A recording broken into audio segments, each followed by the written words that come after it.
Bonjour Monsieur Mamère. Bonjour. Merci de nous recevoir chez vous pour ce premier entretien en vidéo de la Radio Insoumise, donc un petit événement dans l'histoire des médias, mais un grand événement pour la Radio Insoumise. Donc ma première question est sur le volet politique. Il y aura trois volets à cet entretien. Le premier, c'est vraiment la politique, le pouvoir en fait, la prise du pouvoir et la démocratie. Et donc ma toute première question porte sur ce dernier volet électoral. Donc il y a eu un moment la possibilité d'un rapprochement avec Jean-Luc Mélenchon, la force que vous représentiez, et ça ne s'est pas fait. J'ai envie moi de vous poser la question aujourd'hui, qu'est-ce qui a fait que ça ne s'est pas fait, qu'est-ce qui a manqué pour que ça puisse se faire? Alors d'abord, je dois dire je ne me suis jamais senti très loin de Jean-Luc Mélenchon et de ce qui est devenu la France Insoumise. Mais si ça ne s'est pas fait, c'est qu'il y avait des raisons très, très précises. D'ailleurs, je pense que les uns et les autres ont fait croire que tout ça pouvait se réaliser, alors même que nous savions qu'il y a entre nous un certain nombre de points durs qui n'ont pas été négociés, sur lesquels nous n'avons pas réellement discuté. Je pense en particulier à la question de l'Europe. Les écologistes ont toujours été résolument favorables à une Europe fédérale qui s'impose à la souveraineté nationale. Ce n'est pas du tout la perspective de Jean-Luc Mélenchon et de la France Insoumise. Un deuxième aspect, un deuxième sujet très important, c'est la question du rapport au travail, et notamment une question qui a été introduite par Benoît Hamon dans le débat politique, mais qui est une vieille idée des écologistes, qui est la question du revenu universel. Et ça, c'est pas du tout dans les perspectives de société de la France Insoumise. Troisième sujet très important, et qui doit être discuté entre nous, c'est la question de la souveraineté. Sur quoi on adosse la souveraineté? Est-ce qu'on l'adosse sur la nation, ou est-ce que la souveraineté doit prendre une dimension plus large? Pour l'instant, c'est plutôt la question de la nation qui est prioritaire chez Jean-Luc Mélenchon. Et puis, ce goût prononcé pour des formes de caudillisme ne sont pas du tout dans la culture écolo. Alors, c'est vrai que Jean-Luc Mélenchon a été dans la gauche traditionnelle, dans cette pensée, disons, héritée du marxisme, le premier à intégrer, d'une manière forte, la problématique écologique. Et ça, c'est un point majeur.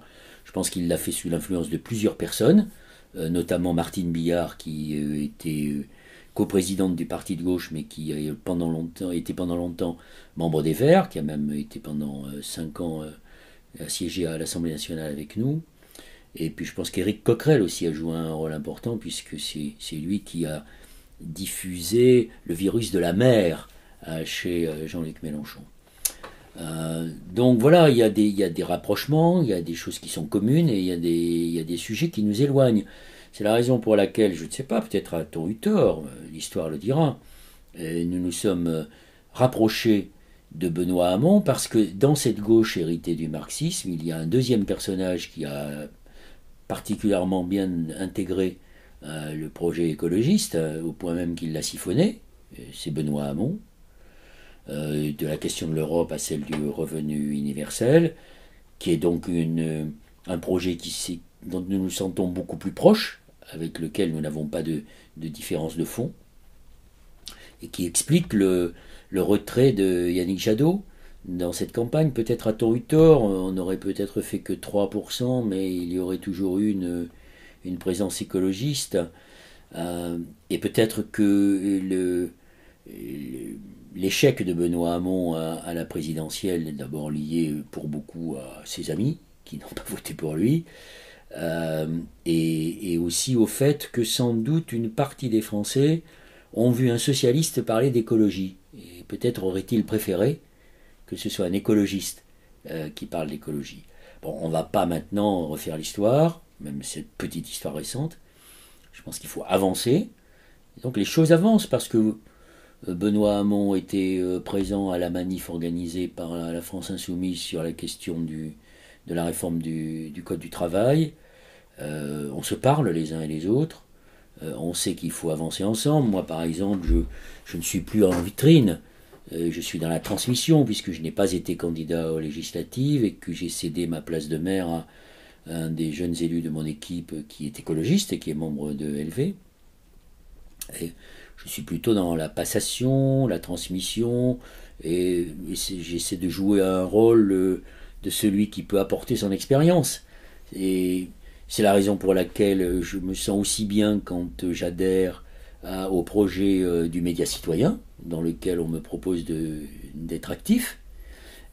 Comme je me sens très bien, comme je me suis senti très bien le samedi 2 décembre à la tribune du mouvement Génération pour développer certains thèmes de l'écologie aux côtés de Benoît Hamon. Et je pense que des gens comme moi, leur rôle aujourd'hui, ce n'est pas de diviser, ce n'est pas de choisir un camp, c'est d'essayer d'être une passerelle pour construire ou pour reconstruire la gauche et l'écologie qui en ont bien besoin.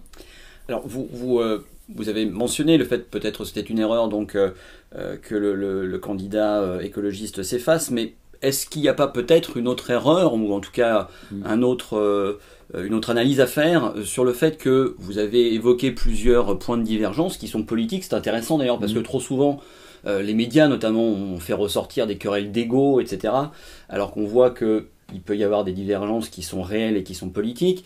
Mais est-ce que, finalement, avec le recul, est-ce qu'il vaut mieux Macron que Mélenchon? Oui, mais je ne suis pas sûr que Mélenchon aurait été élu président de la République. Donc, j'entends ce que vous dites. Moi non plus, mais en tout cas, il en aurait eu la possibilité. De la France Insoumise, donc vous nous rabâchez cette vieille antienne depuis non, le premier tour.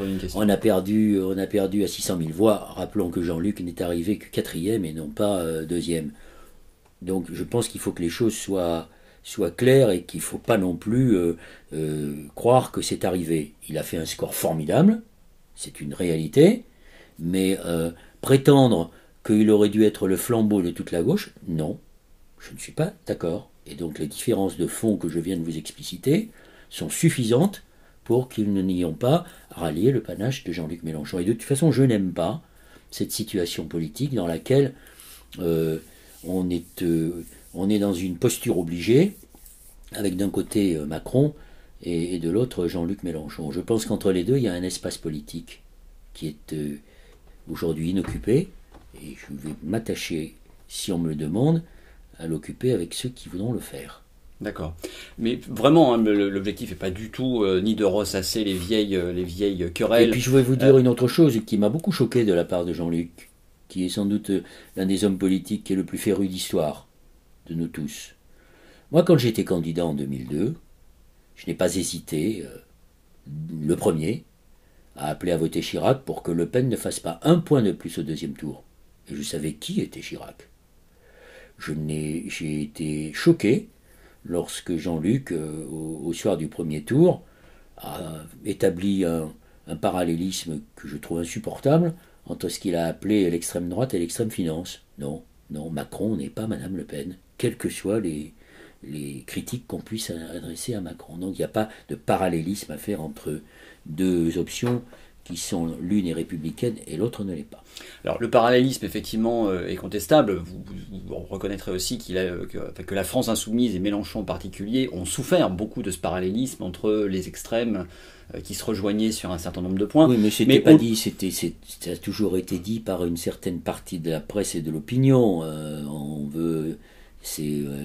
Comment s'appelait-elle Madame Alliot-Marie qui avait inventé l'ultra-gauche. On a toujours qualifié la gauche de la gauche d'extrême gauche. Bon. Mais au-delà de ça, bon que pour les naïfs, ça. Au-delà de ça, sur ce non-appel à voter Macron, même s'il n'a pas laissé d'ambiguïté sur ce qu'il ferait lui-même, sans le dire. Mais quand on est un responsable politique qui prétend diriger le pays, on ne laisse pas des non-dits. D'accord.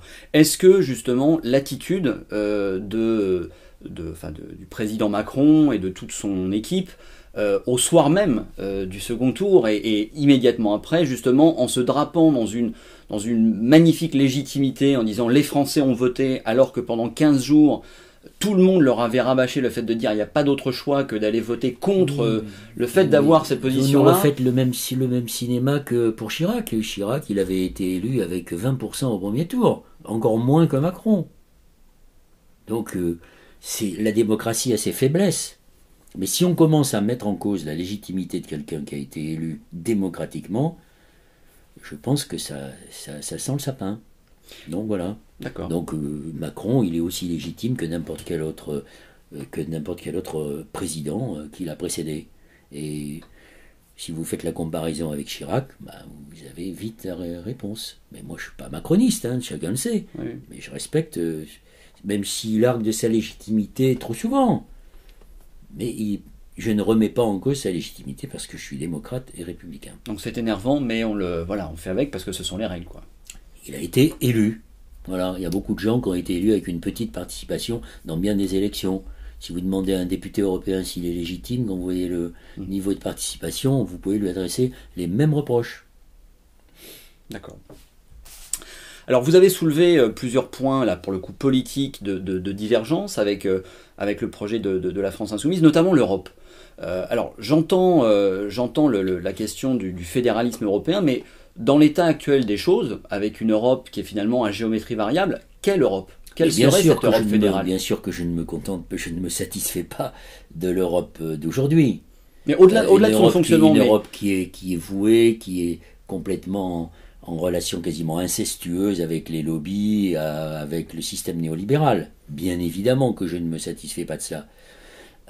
Mais en même temps, je ne suis pas d'accord avec Jean-Luc et ceux qui nous disent que puisqu'on ne peut pas se satisfaire de cette Europe, il faut l'abattre. Moi, je pense qu'il n'y a pas de plan B, que l'Europe est indispensable. Elle a été l'antidote de la guerre pendant 50 ans, mais ça ne suffit pas. Et l'Europe peut, si nous savons dépasser les enjeux intergouvernementaux pour en faire une Europe beaucoup plus citoyenne, selon un certain nombre d'institutions à mettre en place et faire entrer de manière plus massive les citoyens. Cette Europe, elle doit être l'Europe de la lutte contre les paradis fiscaux, elle doit être l'Europe qui lutte contre le dumping social, elle doit être une Europe qui a une politique de défense et une politique étrangère, qui ne soit pas condamnée à aller chercher les Américains quand il y a un problème qui se pose sur un théâtre européen. Je pense à ce qui s'est passé au Kosovo. Une Europe qui soit une Europe... Enfin, quand on est écolo, on sait très bien que c'est pas la France avec ses petits bras qui résoudra les problèmes de transport, les problèmes d'énergie, les problèmes de lutte pour protéger la biodiversité. Tout ça, ça ne peut se passer à minima qu'au plan européen, et au mieux dans le cadre d'une gouvernance mondiale. Donc cette Europe-là, il ne faut pas jeter le bébé avec l'eau du bain, il faut la reconstruire. Oui, mais comment on l'a fait ? Parce que c'est pas faute, enfin, en tout cas, il y a eu des déclarations d'intention qui allaient dans ce sens, et ça n'a jamais été fait. Donc, ça n'a jamais été fait pour une raison simple, c'est que l'Europe est aujourd'hui, la logique intergouvernementale prime la logique européenne. Et donc vous voyez bien que chaque gouvernement a des intérêts. Par exemple, la question du glyphosate. Le glyphosate, pourquoi l'Europe l'a-t-elle autorisé pour 5 ans ? Parce qu'il y a un gouvernement qui s'appelle le gouvernement allemand, qui lui avait promis de s'abstenir, et qui ne s'est pas abstenu parce qu'il a des intérêts économiques à défendre, dans la mesure où le glyphosate, c'est Bayer et Monsanto. Voilà, donc tant que la logique intergouvernementale primera et sera supérieure aux intérêts européens, eh bien, nous aurons des problèmes. Mais l'Europe a montré qu'elle était capable de s'imposer aux égoïsmes.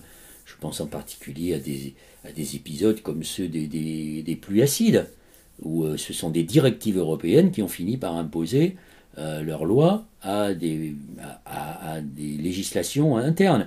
Et puis si ça ne marche pas aujourd'hui, c'est justement parce qu'il y a une logique intergouvernementale, et que la plupart des gouvernements de l'Europe sont des gouvernements de droite, ou même quelquefois d'extrême droite. Donc c'est vrai que c'est la logique néolibérale qui l'a emporté. Moi je ne peux pas me mettre à la place des citoyens, donc je pense qu'il faut mettre en place des outils européens qui s'imposent à nos égoïsmes et à nos souverainetés, sur des sujets que je considère comme régaliens. Vous dites qu'il n'y a pas de plan B, mais alors pour le coup, dans le projet notamment de la France Insoumise, il y a un plan A qui correspond en pas mal de points à ce que vous décrivez, enfin pas forcément exactement, mais en tout cas qui aspire, c'est un plan pas A forcément...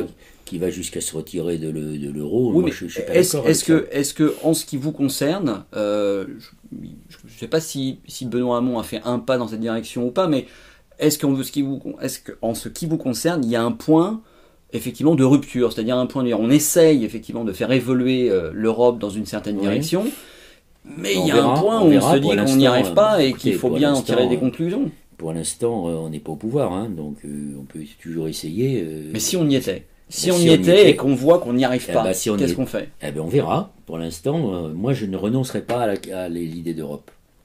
C'est clair. Voilà. Très bien.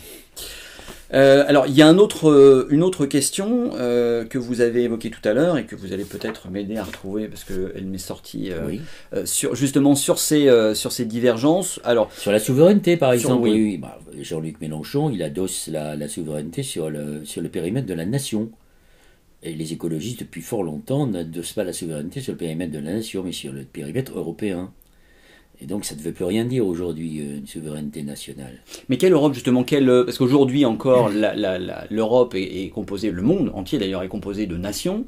L'Europe, dont la géométrie peut varier. Vous avez des pays fédéraux, vous avez les États-Unis, c'est un pays fédéral. Mais donc quelle nation actuelle rentrerait dans notre Europe ? L'Allemagne est un pays confédéral. C'est pas le problème des nations, c'est le problème de dépasser les nations. C'est ce que je dis en termes de souveraineté, c'est indissociable de ce que je vous disais sur l'Europe fédérale. Oui, mais je veux dire, ça veut dire que les nations doivent être capables d'accepter de perdre une part de leur souveraineté nationale au profit d'une souveraineté européenne. Lesquelles ? 12, 25, 28, 29 ? C'est pas une question de chiffres, c'est une question de sujet.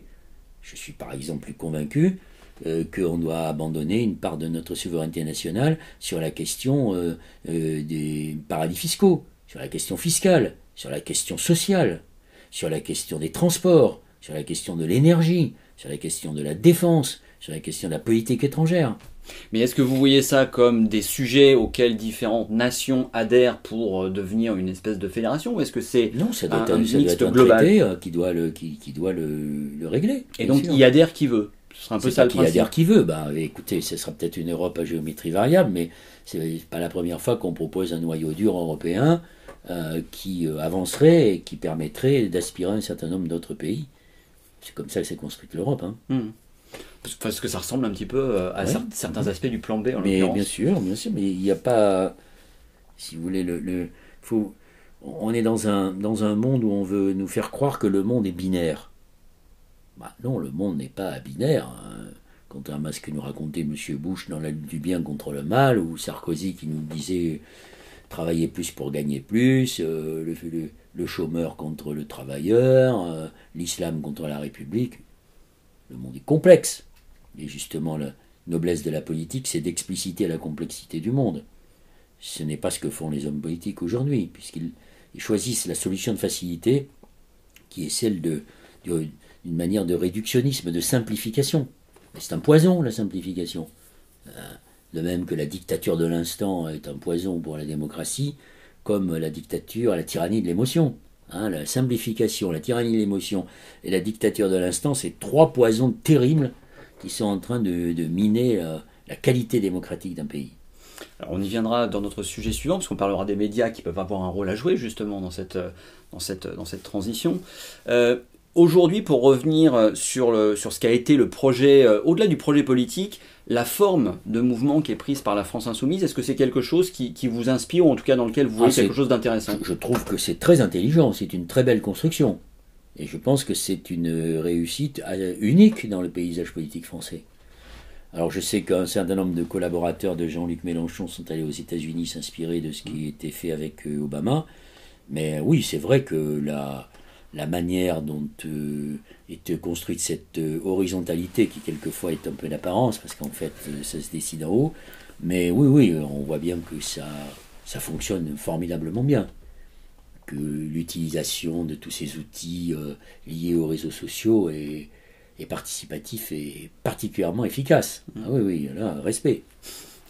Et vous parliez de certaines méthodes qui viennent des États-Unis. Effectivement, certaines n'ont pas grand-chose d'innovant, parce qu'on parle d'Alinsky, par exemple, c'était les années 40, mais c'est remis au goût du jour. C'est comme à la télé, ou à la radio, on n'invente rien. Et justement, l'auto-organisation, le fait de redonner du pouvoir aux gens, il y a dans le...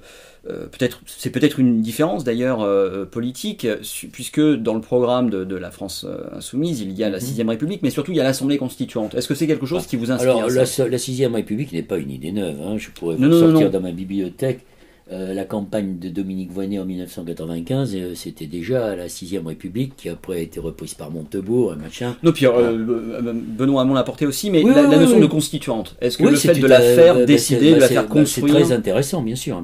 Si vous voulez construire une 6ème République, il vous faut forcément une constituante. Donc oui, bien sûr, c'est lié, d'accord, institutionnellement. D'accord. Mais je veux dire une constituante populaire avec des gens tirés au sort, c'est-à-dire avec. Oui, alors après, il faut voir les moyens, enfin les outils qu'on met en place, qu'on choisit d'utiliser pour faire vivre au mieux la démocratie et la représentation. Mais moi, je n'ai jamais été un adepte forcené de la démocratie directe, parce que je pense que c'est assez pervers, en fait, comme système. Je crois à la démocratie représentative, mais je pense qu'il faut améliorer les outils de la démocratie participative et trouver un juste milieu entre les deux. Mais il y aura toujours une démocratie représentative. Voilà. D'accord.